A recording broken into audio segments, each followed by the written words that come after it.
melihat data terakhir hingga bulan Agustus, investor asing yang masuk ke pasar SBN kita ini sudah mencapai 38 triliun rupiah. Apakah ini tidak menggambarkan kepercayaan dari investor global terhadap fundamental perekonomian kita ke depannya?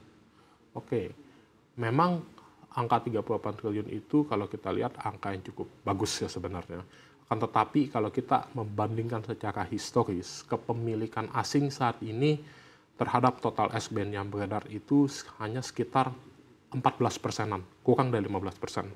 Sedangkan di pertengahan waktu itu 2015 sampai 2018, kepemilikan asing itu bisa di atas 30%. Ya, mungkin 30-35%.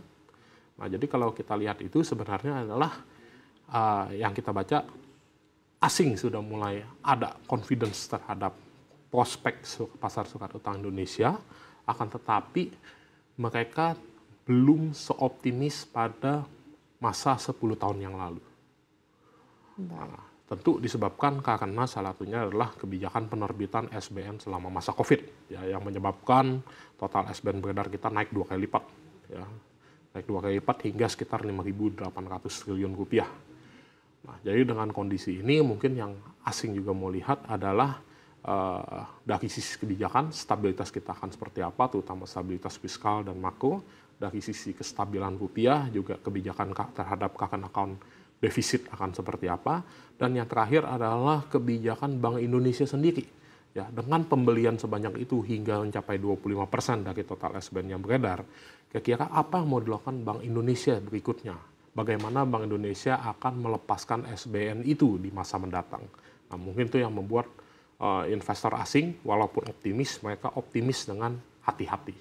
Baik. Kayak seperti itu. Baik, tadi Anda sempat menyampaikan juga tentang penurunan SBN di perbankan, begitu. Apakah salah satunya juga ini mungkin dipicu karena SRBI yang juga memberikan imbal hasil yang cukup tinggi, ini yang membuat mungkin perbankan lebih beralih ke instrumen investasi tersebut? Ya, itu juga salah satu faktor ya, terutama di bulan Mei hingga awal bulan Juli. Ya, di mana saat itu suku bunga SRBI itu sedang mencapai puncaknya di kisaran 7,4-7,5%. Ya, memang arus dana perbankan ke SRBI saat itu cukup besar. Ya, jadi mereka juga melakukan switching dari SBN, ya, pindah ke SRBI. Nah, hingga saat ini mungkin total kepemilikan bank di SRBI itu ada sekitar 600 triliun dari total outstanding itu di sekitar 900-an triliun rupiah. Dan mereka memanfaatkan ini sebagai sarana pertama selain aman, yieldnya menarik, dan juga untuk mengimbangi kemungkinan kenaikan non-performing loan. Ya, karena di saat kondisi ekonomi tidak terlalu bagus, ya, non-performing loan berisiko naik, maka untuk mengimbangi risiko tersebut, SRBI menjadi instrumen yang menarik. Nah, tapi dampaknya adalah antusiasme perbankan terhadap SBN itu jadi berkurang. Baik, di Mega Capital Securities sendiri Anda melihat seperti apa respon korporasi atau institusi terhadap SRBI dibandingkan dengan SBN, terutama yang baru diluncurkan ini. Apakah memang tertahannya dana untuk pasar SBN ini salah satunya disebabkan karena adanya alokasi dana yang lebih besar mungkin untuk SRBI? Oke, sebenarnya antusiasme dari investor ya, terutama korporat, bahkan termasuk retail terhadap SRBI itu sangat tinggi. Karena mereka melihat bahwa suku bunga SRBI ini di 7,5% sebelum pajak. Ya.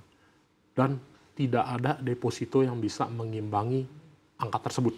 Ya, kecuali mungkin untuk institusi yang memiliki dana cash jumbo, ya, triliunan rupiah.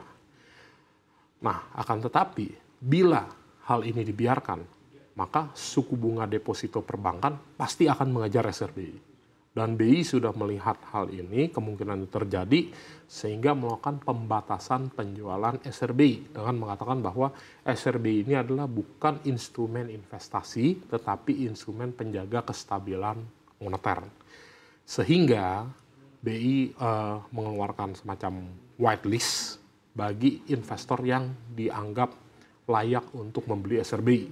Yaitu diantaranya adalah aset manajemen, perbankan, dan dana pensiun. Ya, sehingga korporat, yayasan, maupun retail saat ini bisa dikatakan tidak bisa membeli SRBI. Gitu. Nah, jadi dengan kondisi ini, maka penjualan SRBI jauh lebih terbatas. Baik, tapi dengan adanya pembatasan tersebut, apakah ini artinya untuk institusi-institusi yang sudah masuk whitelist tersebut justru akan semakin membatasi lagi belanjanya di pasar surat utang? Untuk saat ini mungkin mereka akan mencoba untuk mencari alternatif. Ya, jadi di saat SRBI dibatasi, ya, mereka mungkin melihat alternatifnya itu adalah di surat utang pemerintah Indonesia yang berdenominasi dolar. Kenapa berdenominasi dolar? Dikarenakan saat ini kekuatan dari rupiah kita tidak sepenuhnya kuat seperti yang dibayangkan. Ya, memang betul bahwa rupiah kita menguat tajam dari di atas 16.000 menjadi 15.400. Tapi ini bukan didasarkan pada misalnya surplus neraca perdagangan yang tinggi atau surplus neraca berjalan. Lebih disebabkan oleh hot money yang masuk secara dalam jumlah besar ke Indonesia dikarenakan kemungkinan pemangkasan suku bunga The Fed di bulan September. Nah, sehingga bisa dikatakan apresiasi rupiah kita itu cenderung fragile.